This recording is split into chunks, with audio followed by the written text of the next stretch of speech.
सलाम, नमस्ते, सत श्री अकाल। मैं हूं रजा और आप देख रहे हैं रजाग्राफी की सबसे खास report, international prime time report. पूरी दुनिया की तमाम बड़ी खबर आसान और सिंपल भाषा में मैं आपके सामने रखने वाला हूं। हज़ात बहुत बड़ा झटका एक लंबे समय के बाद यूक्रेन को लगा है। जहां अमेरिका अब तक यूक्रेन का हर तरह से साथ देता ही आ रहा था, अब अमेरिका के नए राष्ट्रपति डोनाल्ड ट्रंप ने यूक्रेन को झटका दिया है और उन्होंने व्लादिमीर पुतिन से फ़ोन पर बात की।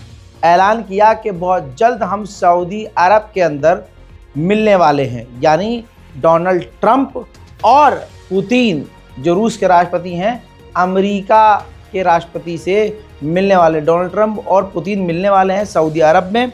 और साथ ही डोनाल्ड ट्रंप ने यूक्रेन को सबसे बड़ा झटका ये दे दिया है कि साफ कह दिया कि यूक्रेन नेटो का हिस्सा नहीं बन सकता।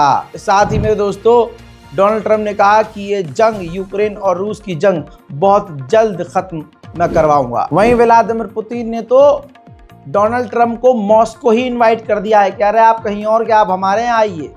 उधर व्लादिमीर पुतिन के इस इन्विटेशन के बाद डोनाल्ड ट्रंप ने इनडायरेक्ट वे में यूक्रेन के राष्ट्रपति ज़ेलेंस्की को हटाने की बात कह दी और कहा कि कभी ना कभी तो इलेक्शन यूक्रेन में होंगे ही। उधर यूरोपीय यूनियन 175 बिलियन डॉलर यूक्रेन की सेना पर खर्च करके यूक्रेन की सेना को फिर से मजबूत करने की तैयारी कर रहा है। वहीं रशिया ने जानकारी दी है कि यूक्रेन प्लानिंग कर रहा है कि किसी भी तरह से नेटो इस जंग में कूद जाए। अब यूक्रेन कितना करप्ट है सोचिए। जो पिछले 10-12 सालों से यूक्रेन का काउंटर टेरर कमांडर था, वो ही और रूस का जासूस निकला। अब उसको गिरफ्तार कर लिया गया है यूक्रेन के अधिकारियों के द्वारा। उधर अमेरिका के डिफेंस मिनिस्टर ने मुंह पर तमाचा जड़ दिया यूक्रेन के और ऐसे हाल में छोड़ दिया यूक्रेन को।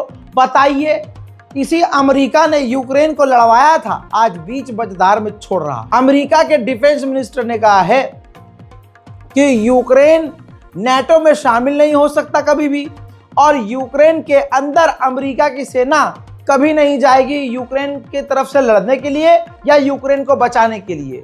और सन 2014 में जो बॉर्डर की लाइन थी, जो पहले यूक्रेन और रूस के बीच खींची गई थी 2014 में, वो लाइन के मुताबिक अब यूक्रेन नहीं हो सकता। यानी लगभग ज्यादातर यूक्रेन के हिस्से पर जहां रूस का कब्जा है, अब वो रूस का ही रहेगा। दोस्तों, अभी तक ये पूरे 2.5 साल में सबसे बड़ा झटका अमेरिका के द्वारा यूक्रेन को लगा है। The United States does not believe that NATO membership for Ukraine is a realistic outcome of a negotiated settlement. Instead, any security guarantee must be backed by capable European and non-European troops. If these troops are deployed as peacekeepers to Ukraine at any point, they should be deployed as part of a non-NATO mission, and they should not be covered under Article 5. There also must be robust international oversight of the line of contact.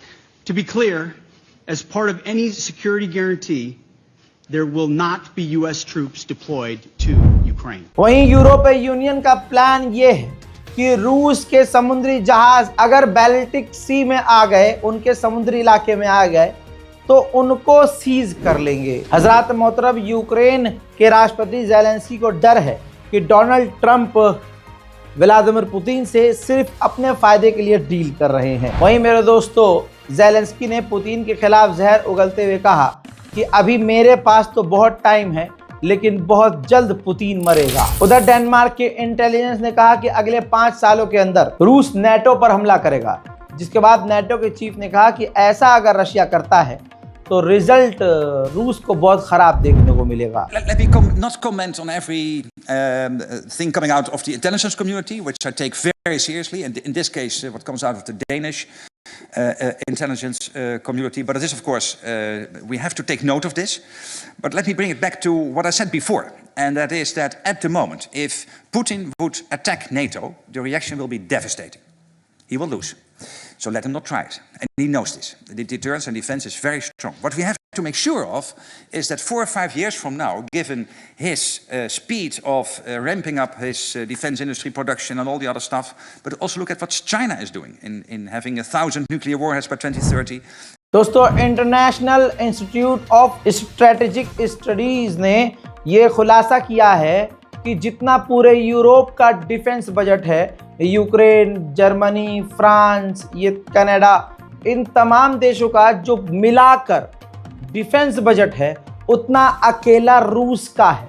तो जितना media के जरिए रूस को कमज़ोर दिखाने की कोशिश की जा रही है, रशिया बहुत मजबूत है। उधर यूरोप को डराते हुए ज़ेलेंस्की ने कहा कि बिना यूक्रेन के तो रशिया पूरे यूरोप पर कब्जा कर सकता है। Дивіться, я в принципі хочу про це дуже серйозно поговорити в Мюнхені. Я просто хотів би, щоб ми знаєте, якось були на землі і не літали десь в повітрі, так, були в реаліях. Тобто сьогодні армія України 110 бойових бригад.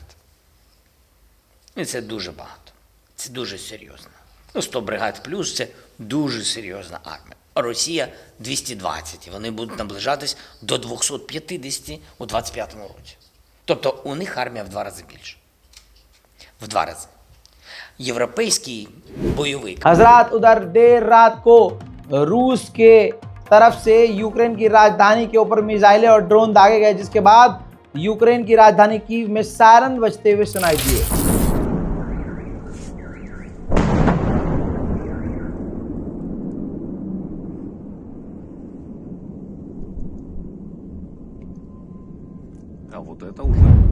मेरे दोस्तों, एक अमेरिकी व्यक्ति जिसको ड्रग्स के मामले में रूस ने गिरफ्तार किया था और सालों से अपने यहाँ जेल में रखा था, ट्रम्प के कहने के बाद पुतिन ने उनको रिहा किया। अब ये व्यक्ति वो है जिसे रूस ने आज़ाद किया। आपको पता है हैरत वाली बात क्या है? हैरत वाली बात यह है कि डोनाल्ड ट्रम्प उनको रिसीव करने के लिए, उस शख्स को रिसीव करने के लिए खुद पहुंचे थे। काफ़ी समय उसके साथ बिताया। और अगली खबर ये है कि ऐसे ही एक और अमेरिका के व्यक्ति को रूस रिलीज करने वाला है डोनाल्ड ट्रंप के कहने पर। देखिए, रशिया ड्रोन्स का इस्तेमाल कर रहा है और ड्रोन उड़ाने के लिए आंखों के ऊपर ड्रोन गॉगल पहनना होता है ताकि वीआर की तरह वो उसके अंदर लाइव जो है देख सकें और ड्रोन के कैमरे को यहीं से कंट्रोल कर सकें। अब आपकी स्क्रीन पर ये देखिए खौफनाक चाल रूस के खिलाफ। जो आंखों में पहनने वाला चश्मा होता है ड्रोन गॉगल्स, उसके अंदर विस्फोटक पदार्थ मिले हैं। यानी जैसे हिजबुल्लाह को, हसन नसरुल्लाह को पेजर के ज़रिए कत्ल किया गया, वैसा ही ये डिवाइस है आंखों पे पहनने वाला और इसके अंदर विस्फोटक पदार्थ है। रूस ने तमाम हथियारों की जांच शुरू कर दी है। उधर यूरोप में एनर्जी क्राइसिस शुरू हो चुका है। बिजली बुरी तरह से ठप हो रही है। अब यूरोप में बिजली गुल हो रही है क्योंकि रशिया ने ईंधन और तमाम तरह के जो ईंधन और वो पेट्रोल प्रोवाइड यूरोप को करता था, डीजल, वो सब बंद कर दिया है। वहीं ज़ेलेंस्की ने अमेरिका के सामने अपनी पैंट उतार दी है और कह दिया है कि यूक्रेन के मिनरल्स जो काफ़ी रेयर होते हैं वो हम अमेरिका को देने को तैयार हैं, बस अमेरिका हमारी सिक्योरिटी की गारंटी ले। वहीं यूक्रेन ने रूस को मोटा झटका देते हुए रूस के Su-35 फाइटर जेट को मार गिराया।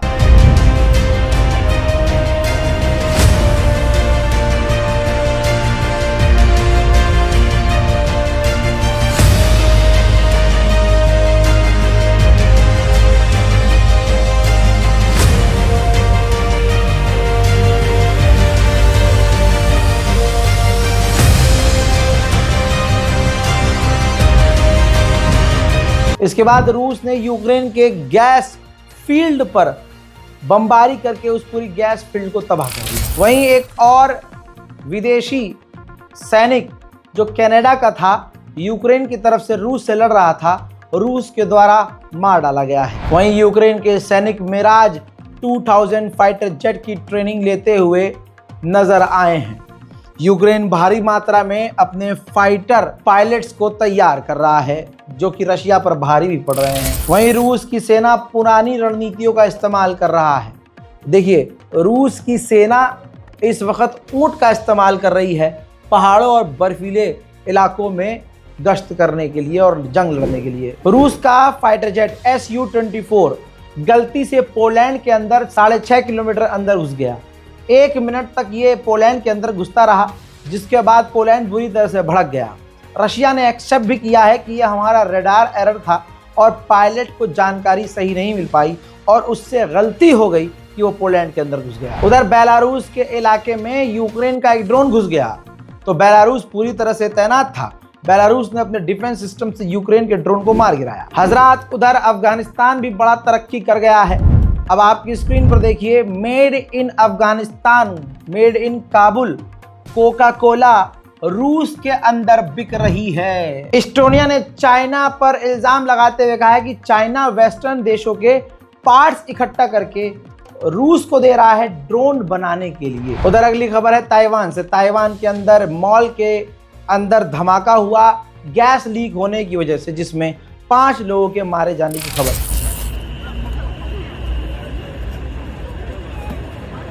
没信我不会拍。然后我镜头朝上哦。好，我就准备朝上哦。好，浪的，对，浪的，哎。然后我飞近哦。好。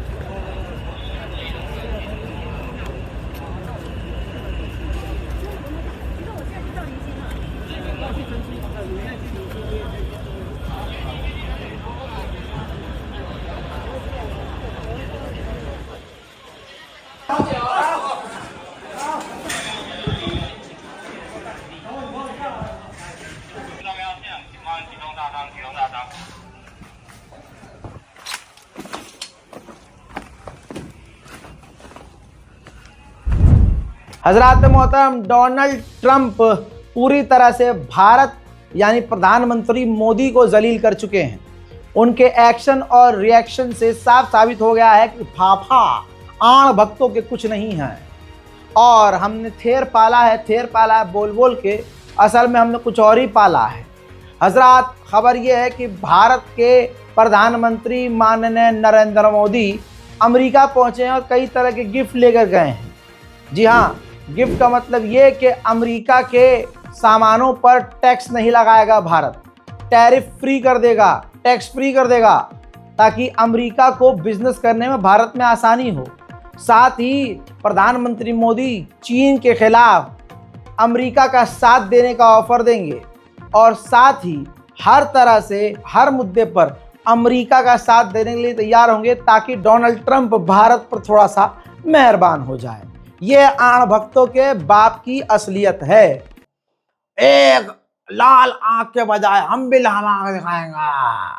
सब पानी में बह गया दोस्तों। खबर यह है कि डोनाल्ड ट्रंप के बाद प्रधानमंत्री मोदी एलन मस्क से भी मुलाकात करेंगे। वहीं पूरी दुनिया में भारत का डंका क्या ही बज रहा है, दुनिया देख ही रही है। भारत में मोदी सरकार के आने के बाद हेट स्पीच जो मुसलमान हैं और माइनॉरिटीज हैं उनके खिलाफ 74.4% बढ़ गया है, यानी नफरत मुसलमानों के खिलाफ बढ़ चुकी है। और लगभग जो हेट स्पीच है वो अल्पसंख्यकों के खिलाफ बढ़कर इस वक्त 1050 से ज़्यादा हो चुकी है, यानी 1050 केस में तो सिर्फ मुसलमानों को टारगेट किया गया है और 97 केस जो हैं क्रिश्चियंस और दूसरे मुसलमानों को निशाना बनाते हुए स्पीच दी गई है। यानी कहा गया है कि मोदी सरकार के आने के बाद अल्पसंख्यक समुदाय को, आप जानते ही हैं, हिंदू नाम के लोग सोशल मीडिया पर अल्लाह को गाली बकते हैं, पैगंबर को गाली बकते हैं और उनकी गिरफ्तारी नहीं होती है। आज एक नचनिया कौम मस्जिद के आगे जाकर नाचती है। उनकी माएँ बहनें पहले हमारे मुगलों और बादशाहों के सामने नाचा करती थीं, अब वो अपने माँ बाप की प्रथा को आगे बढ़ाते हुए मस्जिद के आगे जाकर नाचते हैं और गाली बकते हैं, उल्टा सीधा बोलते हैं। तो आप समझ रहे हैं, ये तमाम चीज़ें काउंट हुई है इस थिंक टैंक रिपोर्ट में, जिसके अंदर क्लियर कह दिया गया है कि भारत में मोदी सरकार के आने के बाद लगातार अल्पसंख्यकों के खिलाफ नफरत को बढ़ाया गया। उधर मेरे दोस्तों, ऑस्ट्रेलिया ने चाइना पर इल्ज़ाम लगाया। इसी पिछले महीने जो गुजरा हुआ महीना है, चाइना के फाइटर जेट ने हमारे ऑस्ट्रेलिया के फाइटर जेट के बेहद करीब फ्लेयर्स छोड़ी हैं और अगर इसमें ज़रा सी चूक हो जाती तो हमारे फाइटर जेट को और हमारे पायलट्स को जान का खतरा हो सकता था। उधर भारत के आण भक्त कोशिश करते और जहर उगलते हैं ये सुअर सब कि ये मुसलमानों का विरोध करो, मुसलमानों का बायकॉट करो, लेकिन ईरान के ही चाबहार का इस्तेमाल, पोर्ट का इस्तेमाल करते हुए पहली बार मुल्लों के ही देश अफगानिस्तान, भारत की ट्रेन ईरान के चाबहार पोर्ट का इस्तेमाल करके पहली बार अफगानिस्तान ईरान की ट्रेन साजो सामान, एक्सपोर्ट का सामान लेकर पहुंची है। आप देख रहे हैं भारत में हिंदू समाज मुसलमानों का बायकॉट कर रहा है और विदेश में इनके अब्बा मुसलमानों से डील पे डील कर रहे हैं। उधर अमेरिका के सैन डिएगोज में एक बार फिर से अमेरिका का EA-18G फाइटर जेट क्रैश हो गया। दोनों पायलट सेफ है लेकिन फाइटर जेट तबाह हो गया।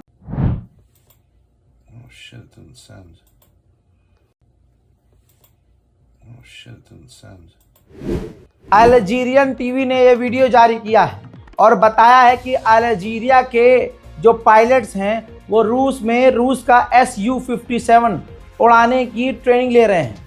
तो आधिकारिक तौर पर यह कंफर्म किया जा रहा है रूस के Su-57 फाइटर जेट का पहला खरीदार अल्जीरिया है। उधर हमारे पड़ोसी करीबी देश इंडोनेशिया ने और तुर्की ने बड़ी डील कर ली है, बेहद बड़ी डील। ये डील आपके सामने है, देख लीजिए। तुर्की पहुंचे थे इंडोनेशिया के बड़े अधिकारी। तुर्की और इंडोनेशिया ने 60 बैरक्टर TB2 ड्रोन, इसके अलावा कई हथियारों की डील कर ली है। यानी इंडोनेशिया अब तुर्की से हथियार लेगा। ग्रीस और तुर्की एक दूसरे के कट्टर दुश्मन हैं। तुर्की फ्रांस से डील करके कई हथियार फ्रांस से लेने वाला था। ऐसे में ग्रीस ने फ्रांस के राष्ट्रपति इमैनुअल मैक्रोन को समझाने की कोशिश की फोन पर कि तुर्की को किसी भी तरह का हथियार ना दे। इस पर खबर यह आ रही है कि ग्रीस के गवर्नमेंट की एक भी बात फ्रांस के इमैनुअल मैक्रोन ने नहीं सुनी है। हजरात मोहतरम, वहीं रजब तैयब एर्दोगान तुर्की के राष्ट्रपति पाकिस्तान पहुंचे हैं और शहबाज शरीफ पाकिस्तान के प्रधानमंत्री खुद तुर्की के राष्ट्रपति को रिसीव करने के लिए एयरपोर्ट पहुंचे थे। पाकिस्तान के अंदर उनका भव्य एकदम बादशाहों की तरह तुर्की के राष्ट्रपति का स्वागत किया गया है। कहा जा रहा है कि पाकिस्तान और तुर्की के बीच कई बड़ी अहम सिक्योरिटी और हथियारों की डील हो सकती है। वहीं बांग्लादेश और भारत बॉर्डर पर एक दूसरे के साथ मिलकर CCTV कैमरा इंस्टॉल करने के लिए बहुत जल्द मीटिंग करने वाले हैं। भारत के एयर चीफ कमांडर ने अभी कुछ दिन पहले भारत की aeronautical company Hindustan aeronautics limited को लताड़ लगाई है और कहा कि जिस तरह से ये फाइटर जेट के इंजन और फाइटर जेट और दूसरे हथियारों को देने में डिले कर रहे हैं, मुझे इन पर भरोसा नहीं है। मुझे भारत की डिफेंस कंपनी HAL पर भरोसा नहीं है। डिले हो रहा है, दुश्मन मजबूत हो रहा है, हमारे लिए खतरा है। दोस्तों, इतना जलील करने के बाद अब जाकर HAL ने कहा कि नहीं, हम अपने वादे को पूरा करने की कोशिश करेंगे और बहुत जल्द भारतीय वायुसेना को हम उनके वादा किए हुए हथियार और फाइटर जेट देंगे। वहीं एक बार फिर से रशिया ने भारत को ऑफर दिया है कि रशिया भारत के साथ भारत के अंदर ही मिलकर Su-57 फाइटर जेट बनाने को तैयार है। वहीं मेरे दोस्तों, डोनाल्ड ट्रंप सोच रहे हैं कि जो उनके देश का डिफेंस का जो बजट है उसके पैसे का इस्तेमाल करके अमेरिका में जो विदेशी आकर बसे हुए हैं माइग्रेंट्स, उनको निकाला जाएगा। मेरे दोस्तों, ये है अंतर्राष्ट्रीय प्राइम टाइम रिपोर्ट। पूरी दुनिया की तमाम बड़ी खबर एक ही वीडियो के अंदर। इस रिपोर्ट को शेयर कीजिए, दुआओं में याद रखिए। जय हिंद।